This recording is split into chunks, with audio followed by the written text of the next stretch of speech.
welcome everyone to this webinar that Jody set up and made me sound like some kind of hotshot researcher as opposed to a woman who's just come in from the woods, which is what I really am. And I'm very, very pleased to be hosting this webinar. I was the principal investigator for the research project that formed the foundation for the development of Cadenza. And some of you will know, especially Natalie, who I see is on this call, that Cadenza was the fourth tool that the research team developed. And it was predicated on another tool that we used for many years called iScore. So my intent today is to walk you through some of the initial research findings in 2014, 2015, and the findings that basically led us to develop Cadenza. And then I'm going to take you through some other research findings that show 3 studio teachers working with 104 students, how they used Cadenza and how they used it differently with students that they considered to be weak or average or strong, because the student use differed considerably depending on who the student is, which is not surprising and pretty wonderful since we were hoping the tool would adapt to different purposes. So before I get started doing that, I'm wondering if I could ask everybody one by one to just introduce yourselves by first name, where you are on this blue spinning ball we call planet Earth. And if you are a teacher of music, maybe you could give us an idea of whether you're a studio teacher or whether you teach in a school and how many students you have. So if we could start with Caroline. Hi, Caroline. Hello, hi. Yeah, is that working? It is. We hear you loud and clear, and you sound like you're on the other side of the pond. I've got a different screen. I'm near Cambridge, UK, and I teach privately. I was teaching in a school. At the minute, I'm not, but I teach privately from a studio here. Yeah, piano, kids and adults, of really big variety of standards. And Yeah. how many students do you have, Caroline? About 15 at the minute, so not many. Sorry, I've cut down. So yeah, about 15. And maybe cookies coming out of the oven or something. Okay. Yes, it is. I need to go. Yes, I don't need to go. I'll come back. But yeah. All right. Yeah. Okay. So, yeah, I will just go and come back. I'll be back in just a second. Okay. Okay. Cecilia. Yes. Hi. Yeah. I live in Cambridge. I have about 20 piano students. I teach privately. Okay, thank you very much, Cecilia, and welcome. Claire. Hi there. I'm Claire again. Also research assistant to the project, but I'm also a private piano teacher. I have 10 students and they're of varying ages and levels. And I also work at the dance school as a collaborative pianist. I'm based in Kingston, Ontario, although I'm originally from England. Thank you. And is Dan PMDSDMU? No, it's someone else. No. Hi there. I'm Tia Lunn. I'm the online support coordinator for the Dance School of Drama and Music here at Queen's. And that means that I've been helping staff and faculty transition to teaching online. And, you know, I spend my time collecting resources and information on different programs that would be helpful to setting up drama and music courses online. And so terrific. I'm glad that you've joined us. Thank you very much. Dawn. Hi, yeah, I'm Dawn, and Dawn Toombs, and I live in Goderich on the shores of Lake Huron in Ontario, and I teach privately. I had in the past taught as a private teacher in a school, and that particular school came down with mold issues and they closed, which coincided with my husband's retirement. So I used to have about 40 students. I'm down to about 12 now, which is fine by me. And yeah, there we are. Great. Thank you, Dawn. Jennifer. Hi. Hi. Hi, I'm Jennifer and I live in Calgary, Alberta, Canada. I'm a private piano teacher. I have 15 students right now and 8 of them are on Cadenza. Okay. Yeah. My piano teacher was from Calgary because I lived in Calgary when I was a child. Oh, So neat. welcome. Juliet. Hello, right, I'm in the UK. I'm in Kent, just southeast of London. I teach piano and flute. I've got about 25 students, most of them in a school and just a very few I teach at home. Of course, haven't been teaching actually at home for quite a while, but hopefully get back to it before too long. We all hope so. We do. Thank you, Juliet. Kim.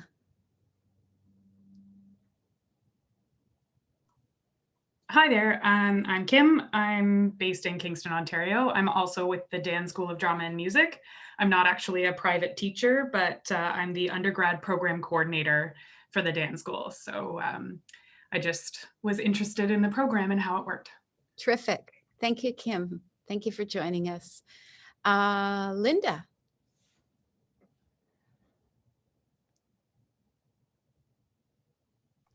Hello, I'm Linda. I'm in Aberdeen in Scotland, UK. I teach part-time. I do teach in schools, primary and secondary pupils, piano and electronic keyboard, because I teach for the instrumental music service. I do have some private pupils as well, and just teach piano at home. And I'm hoping to expand at some point when the time is right. So I was hoping to hear about Cadenza today and hopefully use it in the future. Great. Thank you, Linda. Lisa.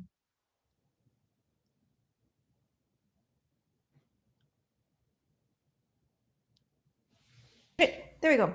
Hi, Lisa Iwasaki here from Mississauga, Ontario, not far from Toronto, teaching private piano for 25 or so students. Great. Lisa. Natalie.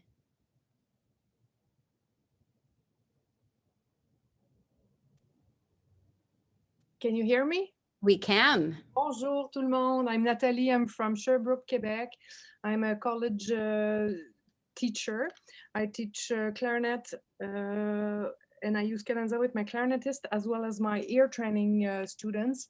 So I have about 30 students that use Cadenza. Thank you, Natalie. Welcome. Sophia. Hello, I'm from the Scarborough part of Toronto, Ontario. I'm teaching only online right now, about 13 students, and I just started enrolling all my students onto Cadenza. And I learned about Cadenza since it was iScore from the beginning, and I had a lot of inspiration from it, and that it was iScore that got me to buy a Mac and record movies and annotate them for my students, because iScore was a little bit cumbersome to deal with at that time. Yes, iScore was a little bit cumbersome, and we hope that Cadenza kept the best features of iScore, but made it much smoother. Yeah, good. It's nice to hear from people who've been using our tools for a while. Thank you. Valerie.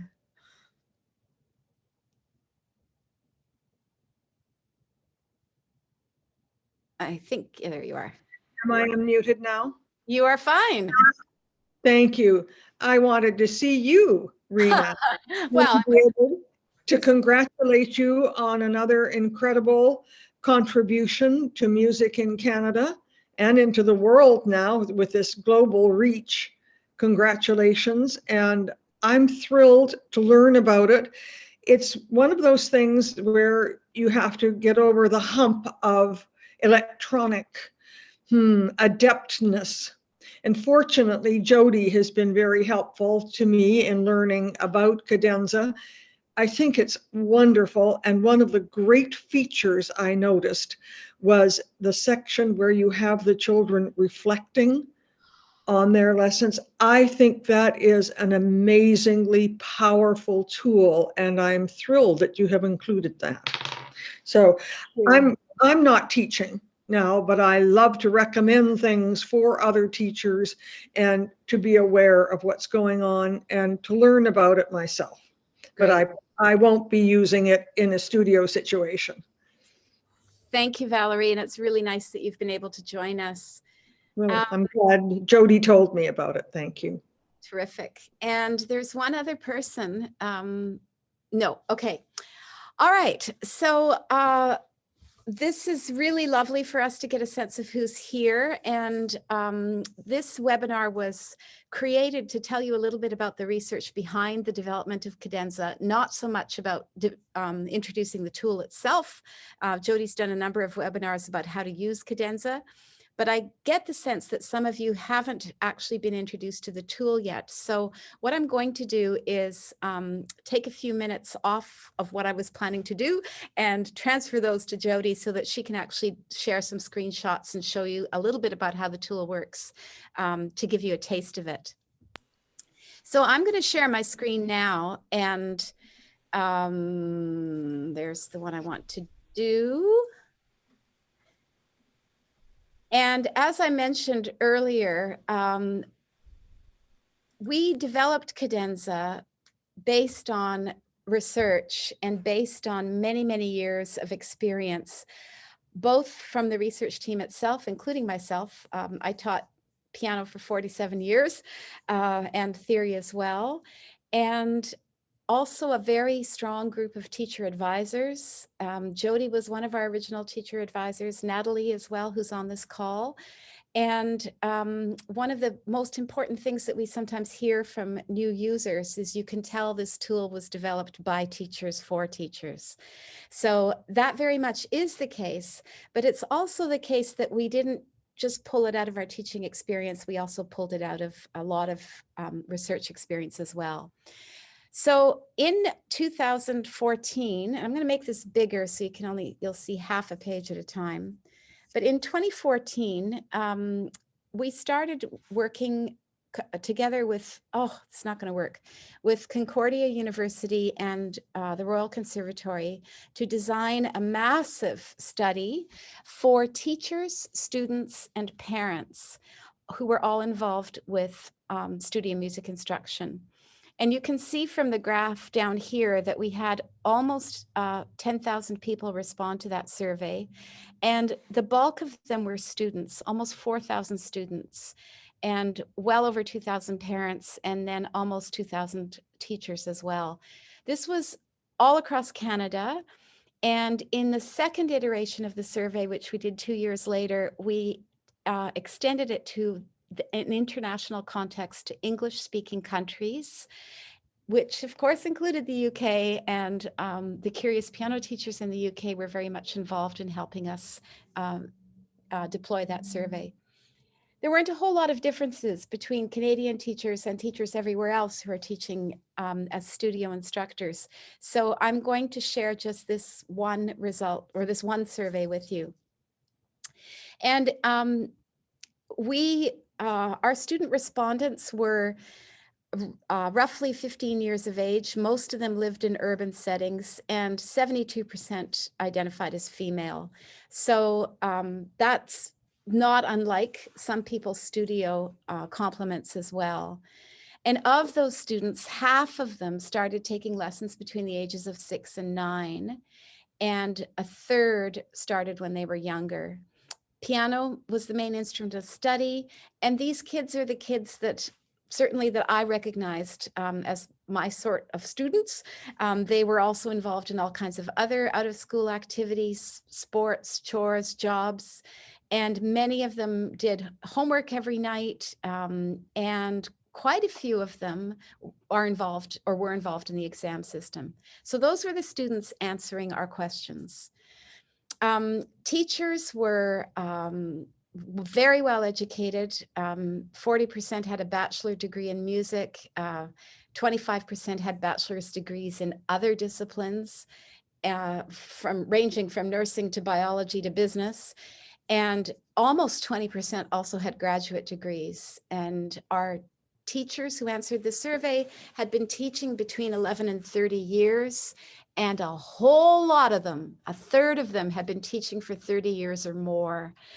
One of our research colleagues found that shocking, and I did not find it shocking at all, because in my experience, piano teachers keep on teaching till there's nothing left to teach, otherwise known as they die.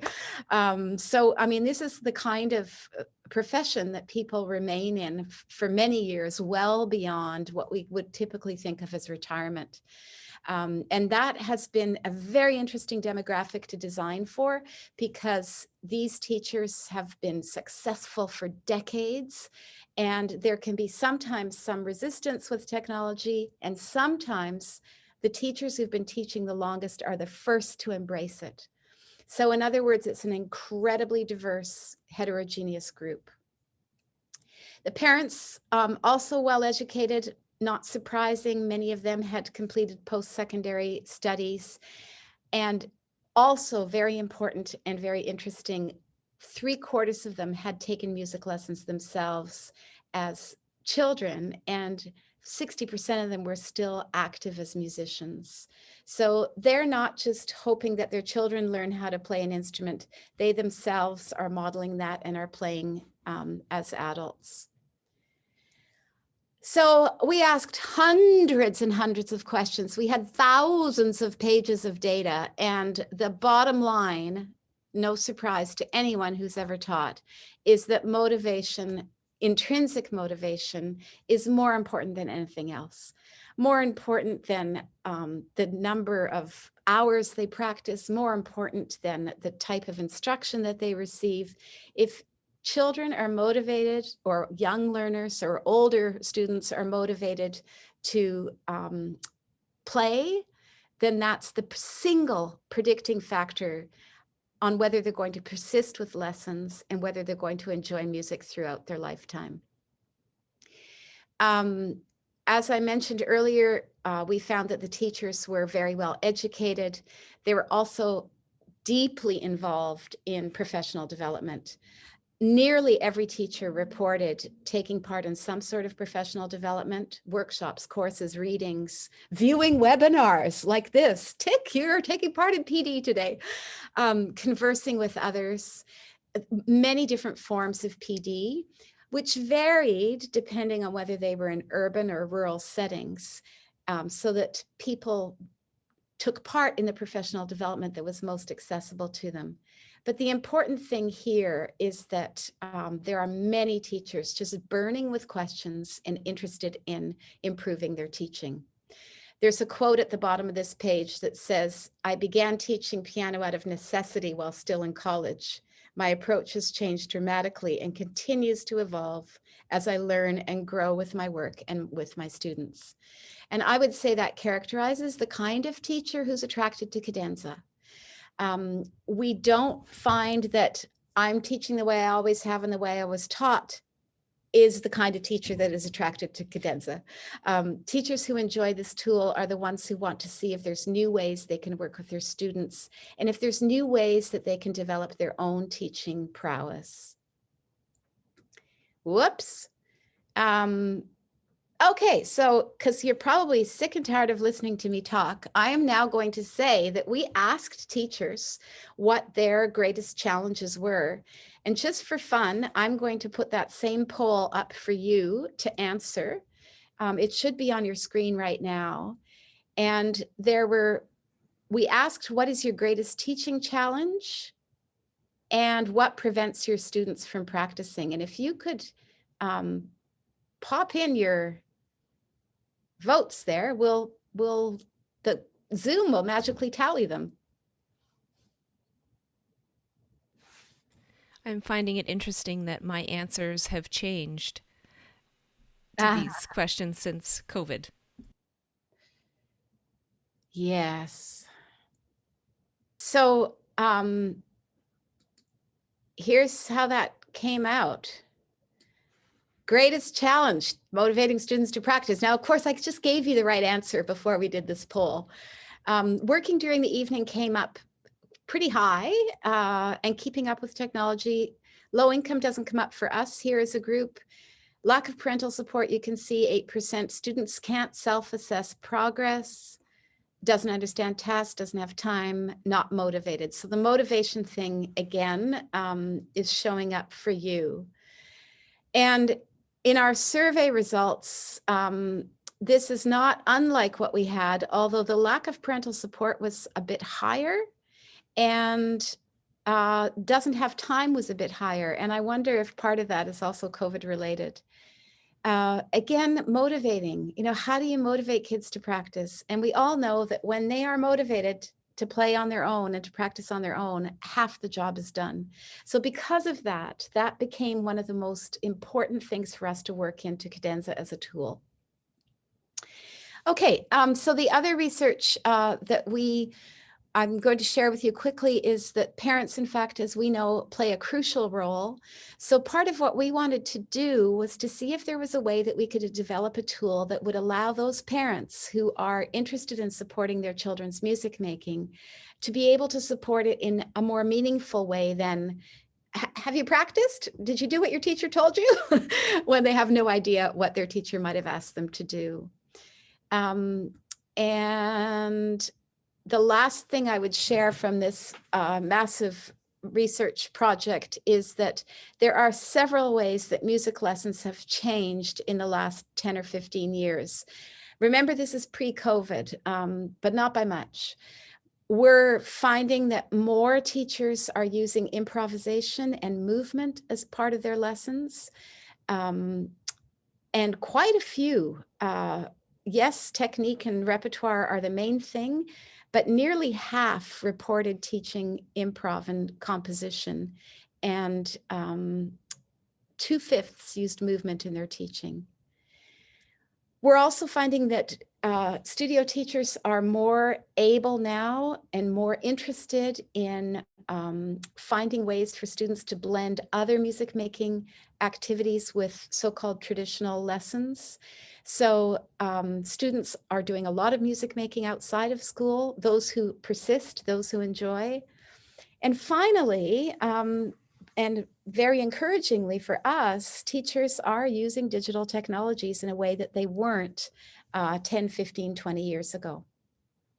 So it's with that in our pockets and with the notion that the typical notebook to record what happens in a lesson and then have the student look at it every day in practice and come back a week later might not be the best method.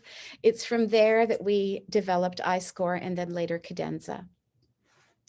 So Cadenza was created to bridge the gap between weekly lessons. And motivation, as I've said about 500 times already, is one of the clear issues that we were trying to grapple with, but also to help students and parents understand how to proceed between lessons, what practice really means and how to communicate those expectations, and to help students manage their time. Remember, these are students who are also doing lots of homework, doing other hobbies. They're probably on every sports team in the school. They're busy kids. So the tool has ways for students to communicate easily with their teachers. Intrinsic motivation is really fostered when students are involved in planning their practices. And, oops, this is the old one, Jody, they're still learning to mangay their time instead of manage it. We decided that mangaying your time was a higher level of management when we found this typo. Anyway, students are managing their time, and as Valerie said at the very beginning, they have lots of tools to reflect on their progress. And watching this over the past 5 years, Jody and I feel that that reflection piece is probably the single most important part of why Cadenza is showing such good results in terms of achievement. And the third thing here you see is retention rates. And for those of you who aren't familiar with the tool, there's many ways that students can reflect with Cadenza. One of them is just a very simple emoji system where at the end of practicing a task, they say whether they're really happy, yeah, kind of neutral, or it wasn't what they were hoping. Sometimes that's all they do, and that's plenty for an 8-year-old. But the other thing that they can do is be more thoughtful, add more text, respond to questions about how the practice went. And we find that self-reflecting back, whether they're just talking about the practice or whether they're looking at a video of themselves, it's that self-reflection that seems to promote the most lasting growth.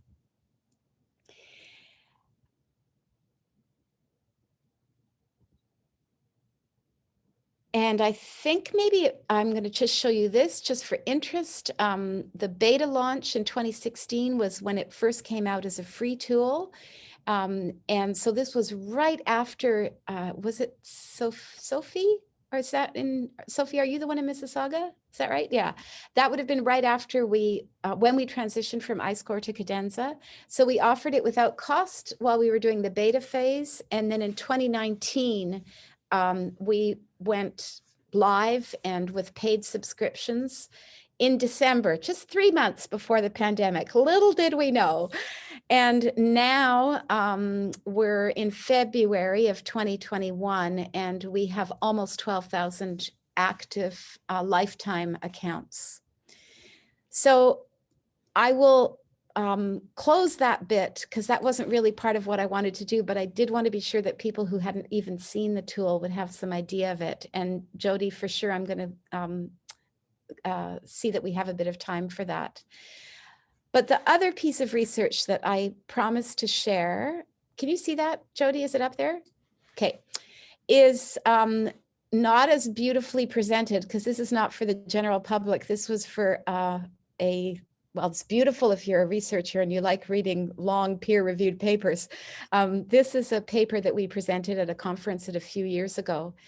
But what I think is interesting here is that this is where we see the differences between different styles of learning and different pupil achievement. So we had 10 months of a case study with 3 teachers and 104 students. And I'm going to make that tiny bit smaller. There we go.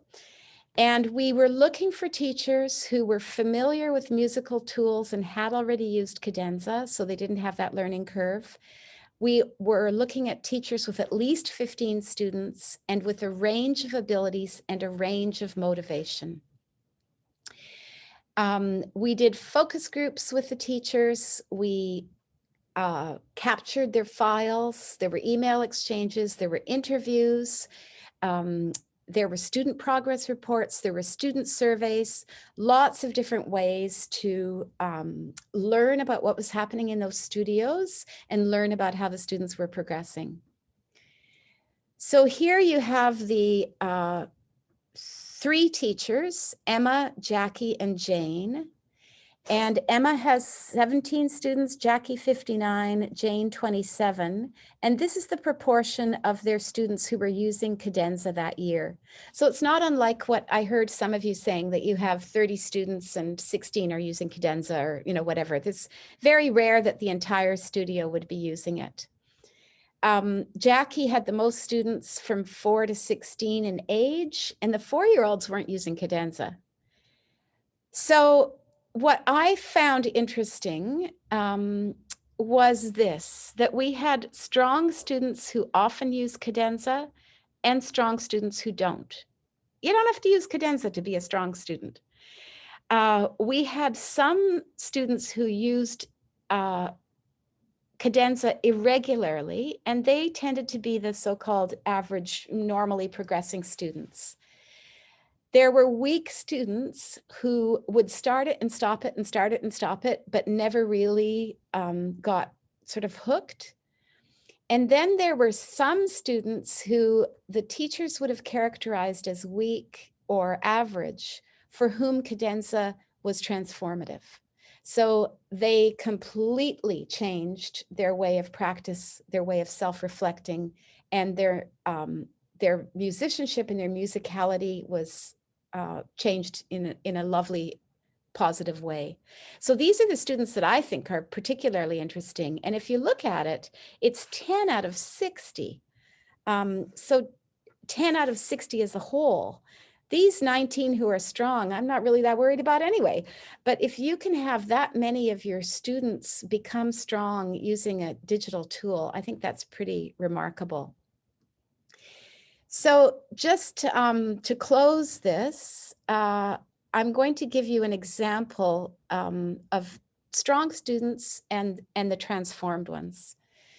So we have some teachers who are saying, this is about 1/3 of the total, that even the strong practicers benefit from the structure and specificity of Cadenza.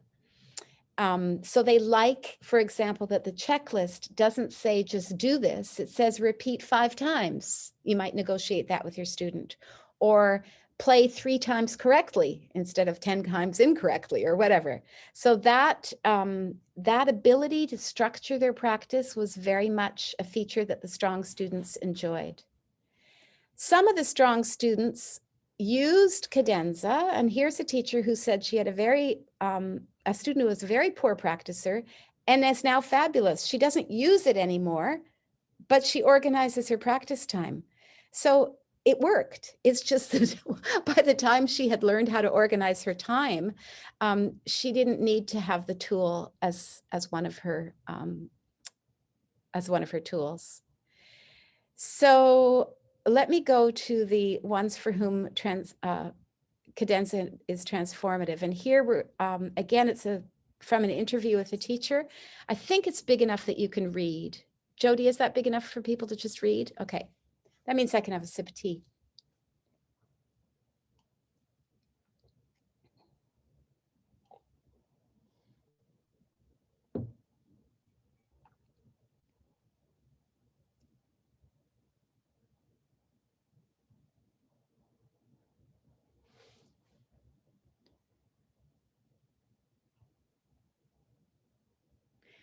So there's some pretty remarkable stuff going on there. I love that this teacher says, I thought I had been as creative as I possibly could. This is an incredibly strong teacher, and tried lots of other things that didn't work for this student.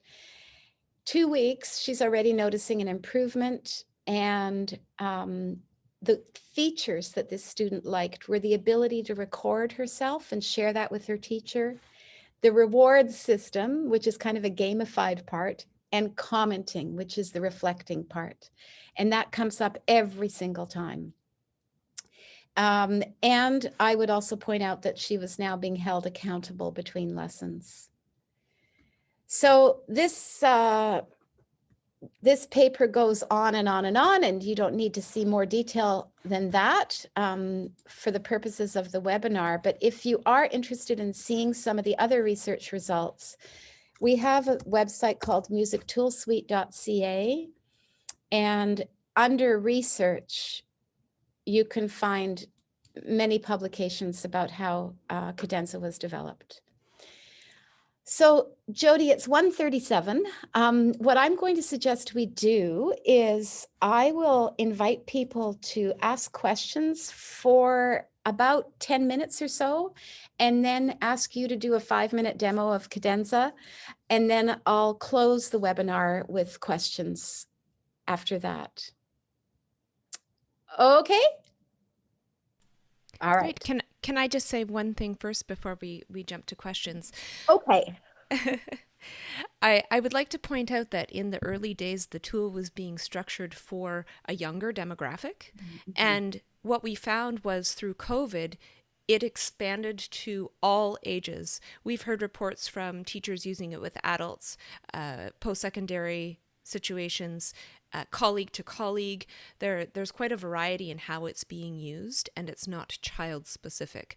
And as you were reading that, I realized that I should probably point out the evolution, because it has been beyond what it was intended for, gladly. And Natalie using it with her post-secondary students has been a wonderful help to the design as well.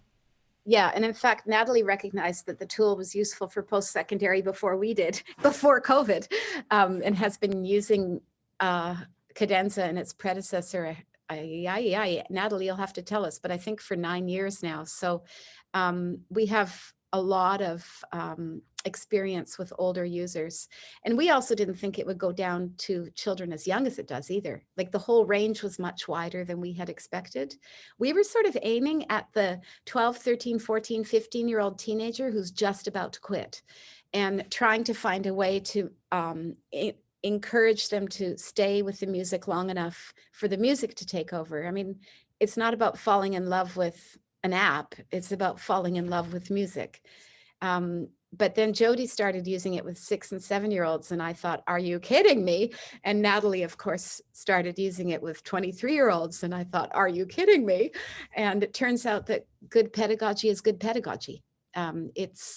It's fine, and we thought that some pieces of it might look young, like the emojis, but we've never met an adult who doesn't like emojis either. So there we are. In fact, we've had multiple requests from teachers wishing they had an emoji portion. Yeah, I know. They want their own emojis. Oh, dear heavens. Okay.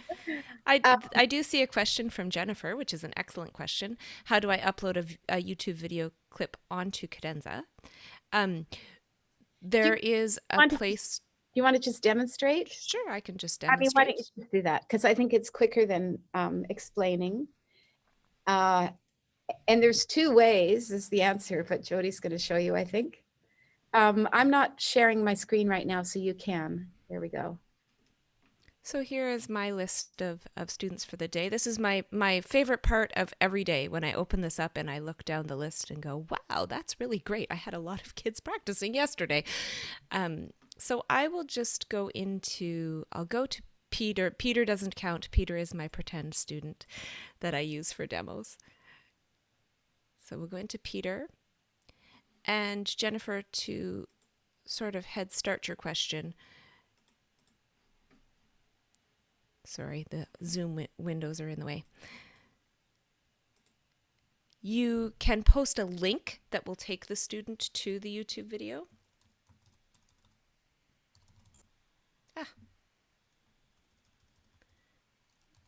My computer has decided to choose today to be laggy, of course. Jody and I both live in very rural settings, so if we can use Cadenza, anyone can. So, for instance, oh gosh, let's see if we wanted, what do I see there? Here we go.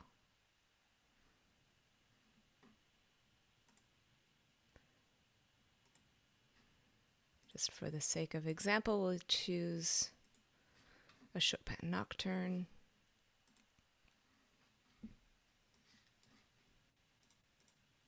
I'll go into Peter's lesson. And this would go into the task that I want to attach the link into. And there are 2 steps that you want to take so that when your student clicks on the link, it doesn't take them away from Cadenza, which can be a little bit cumbersome. So you click the hot link button and paste your link. Then go to Target and choose New Window. And there we go. If your question was geared more towards, can I upload a YouTube video into the media annotator, then the answer is no, because that YouTube video doesn't belong to you, so it wouldn't play within the media annotator. That's a privacy issue. We can only upload things that belong to us by having either made them or having the teacher make them or the student make them. And Jody, while you're up there, would you mind showing people how the media annotator works? I haven't talked a lot about it, but it's a pretty important feature of Cadenza. Sure, it's an easier demonstration if I'm on my iPad, which I'm not. But if I'm on my iPad Pro, then when I click on this plus sign for the media annotator, it will bring up the option of photo library, take a video, or browse. And generally when I'm doing it, I go right to take a video, and it immediately accesses the camera from my iPad. I record a video and I upload it. And then I'll go to a student where I've just done that recently so that I can demonstrate what that does. In the meantime, Rena, would you mind taking Claire's question while I go? I wouldn't mind at all. Claire, can you ask your question out loud? Because I am watching too many screens. Oh, maybe it's in the chat. I just allowed her. Hi there. Okay. Oh, there you are. Now you're allowable. Yes. Talk to me. I was just going to respond to the YouTube question. So there is a workaround for that I have found, and it's to use a widely available YouTube to MP3/MP4 converter that you can get off the internet for free, and you can just convert your YouTube link into an MP3 or an MP4, and then you can upload that straight into the media annotator. So if you want to annotate somebody else's performance. Yeah. Indeed. Yeah. Excellent. Thank you, Claire. Yeah. So I will go into Emma. This student just sat her level 9 RCM exam, and leading up to that exam, the media annotator became so incredibly useful. Where is it? And while you're looking for that, I just want to add that we were on a call with Sharon from the Curious Piano Teachers last week, I think it was.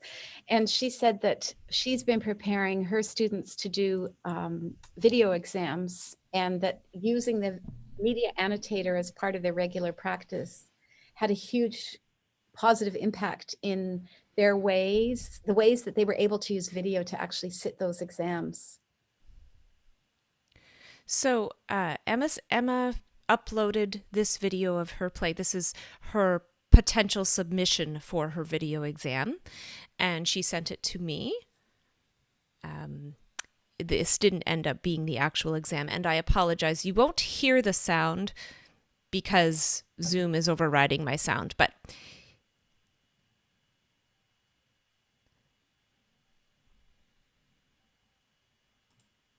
what you don't see is me also adding in another video that she sent, wear shoes. just in case that was bothering anyone else. So all of these little ticks along here are comments that I've made on all of her repertoire selections. So in one fell swoop in 23 minutes, I gave her an intensive, it was like 5 lessons in one. Just let it play a bit, Jody, so people can see how the comments pop up. And when you see a comment pop up, it will show the time on the video. So the student can stop right there and see what it is that is being commented on, or they can add their own. Mm-hmm. So there's a spot where Jody's made a comment at 41 seconds in. So it's not just commenting on the video in a sort of generic way, it's commenting at the point, at the moment where something happens that's either praiseworthy or needs some correction or some attention.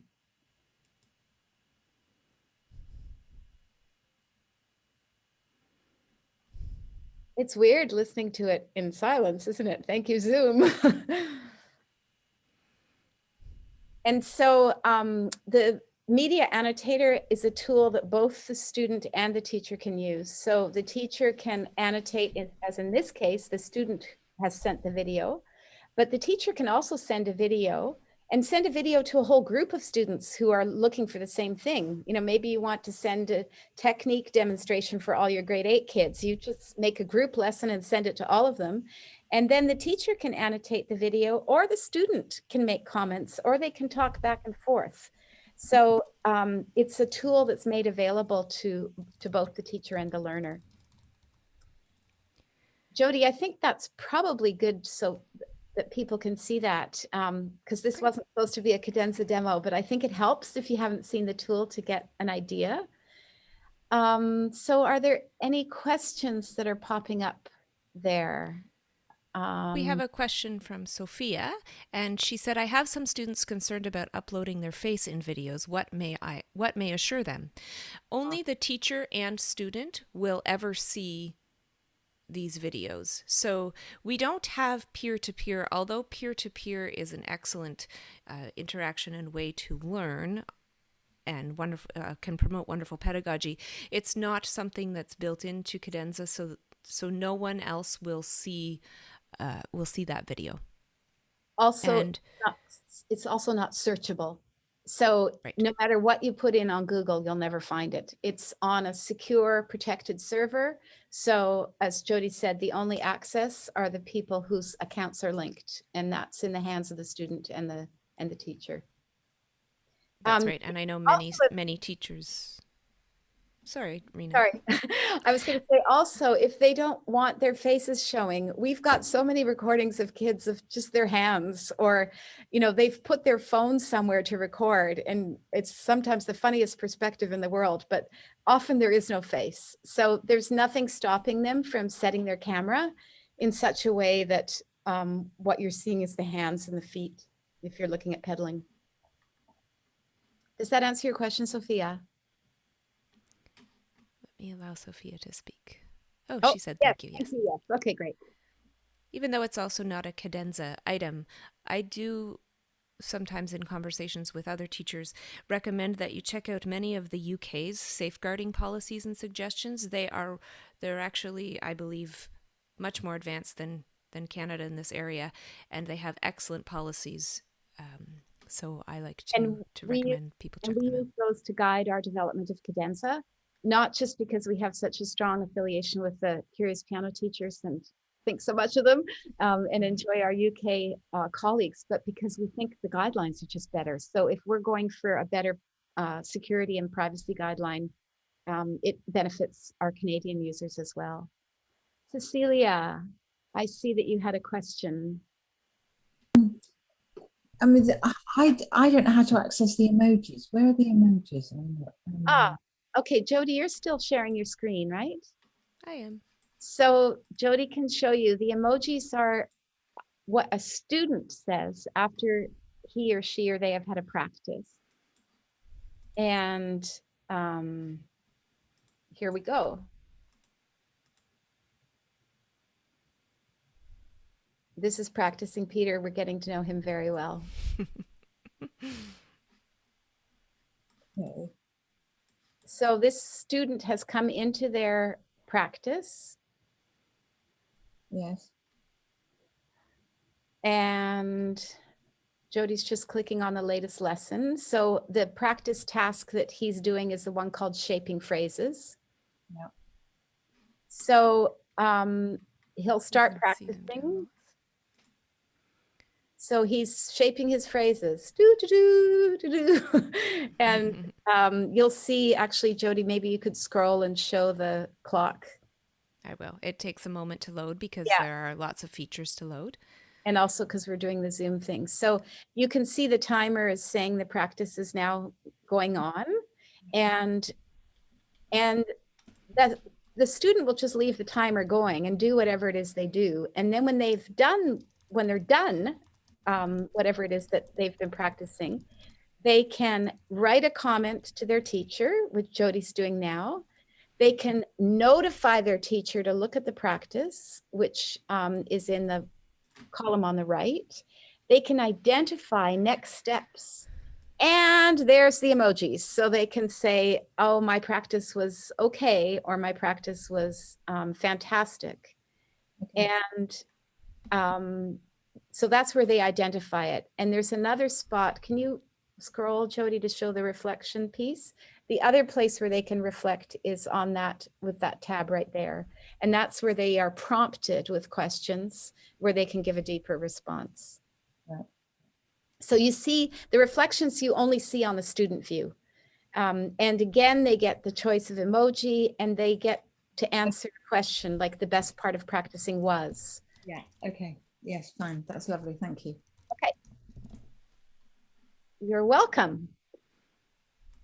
Okay, what am I watching for here? I'm watching for hands. And I'm supposedly watching the time also, although Jody's screen. Oh, good, we've got 7 minutes. Okay. Anybody else with questions or comments?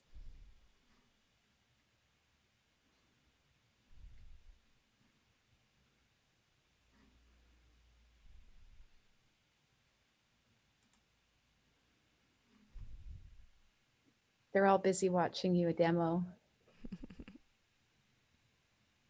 Well, maybe I'll do that. I'll lower the hands so I can see the new ones. 2 new messages. Yes, so somebody's asked if you can talk us through setting goals and targets. Sure. And that also, like reflections, when Jody was showing us the reflections, I kept saying, there's many places you can reflect. You can comment here, you can set goals, you can do emojis, you can answer these questions. The same with targets and goals. There are some goals that are kind of macro goals. So goals that you would ask a child or an adult student to think about over the course of, say, a term. So if this was a university student, for example, you might say, what are the things you'd like to accomplish this term? And then there are weekly goals and task goals. So there's sort of a finer and finer filter. And Jody, your screen is not being shared, just in case you thought it was. And Jody can show us those. There we are. There I do these all day long, but you know, sometimes, well, I don't do webinars all day long, but I'm on Zoom all day long, every day, as I'm sure everyone else is. So these are the macro type overall goals. Where the student and the teacher can enter these together.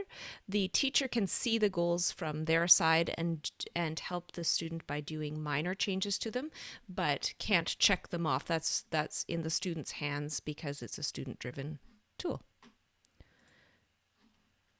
Let me go to... Maybe just make a new task for practicing Peter. I need to go to the teacher view, yeah. Oh, yeah, yeah. I've seen Jody do a lot of demos with two machines with two tabs open or with the iPad. And I gave her no warning that I'd be asking her to do a demo today. So I'm pretty impressed with how you're being both a student and a teacher on Zoom with no time in between to transition. And all of these Zoom pages in my way. Yes, there we go. Can't see them. I would like to actually show the duplicate feature. Sure. So because when you first create your initial lessons for your students, it is, of course, rather time consuming as you enter information for the first time. But once you have that template created, you just duplicate each week.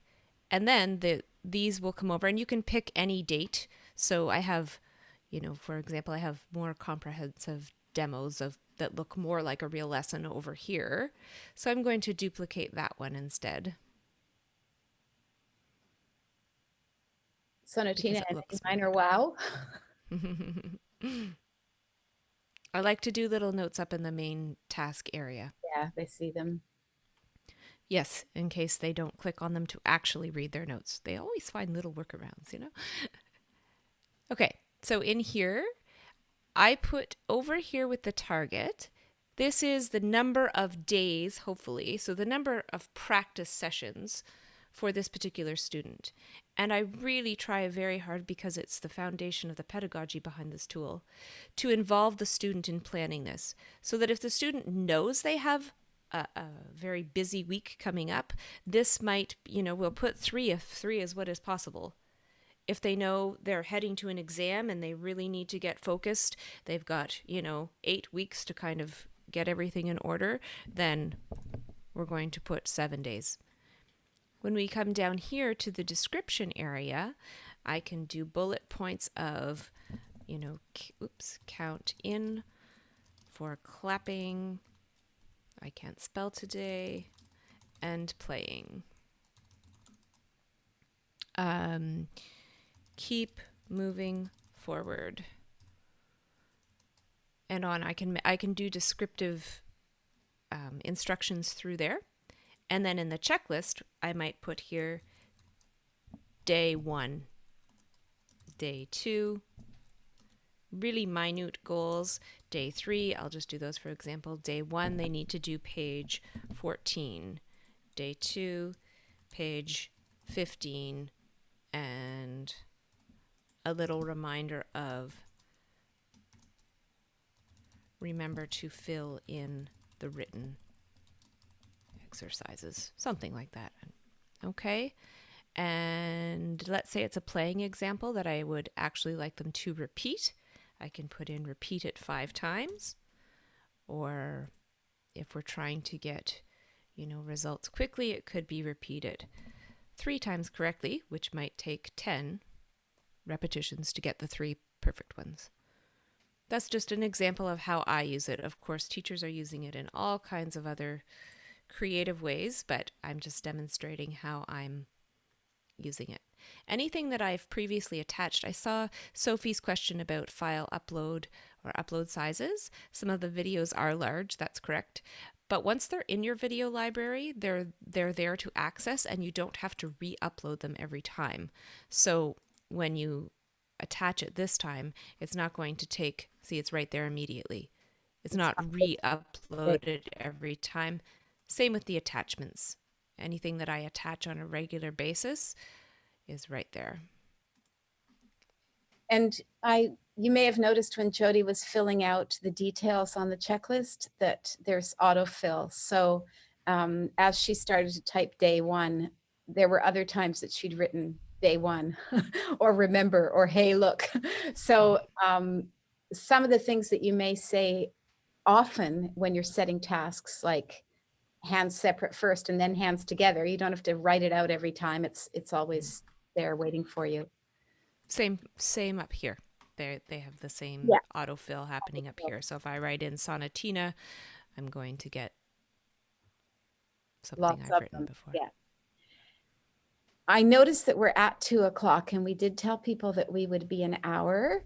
And I'm happy to stay on, and I'm guessing that Jody can probably stay on for a minute or two, but I know she's got students pretty soon. And I see there aren't any more questions or raised hands in the chat. So you're welcome, Sophia. These kinds of tips I think are really useful, and Claire and Jody have hosted a tips and strategies for using Cadenza session that is transcribed as a PDF with all kinds of ideas. It's on the Facebook page. But that's another kind of webinar that we're going to be offering over time. This one was sort of meant to give you the research background about how the tool was developed, but certainly tips for using Cadenza is high on our list, so look out for that. And please feel free to share some of the really terrific ideas that you have on our Facebook page so other users can see them as well. Definitely. And thank you, Rena, for your commitment to music education for so many years. Let's not talk about how many years. Good. Well, on that note, yay music, yay us, and thank you for joining us this morning or afternoon or evening, wherever your time zone is. Take good care.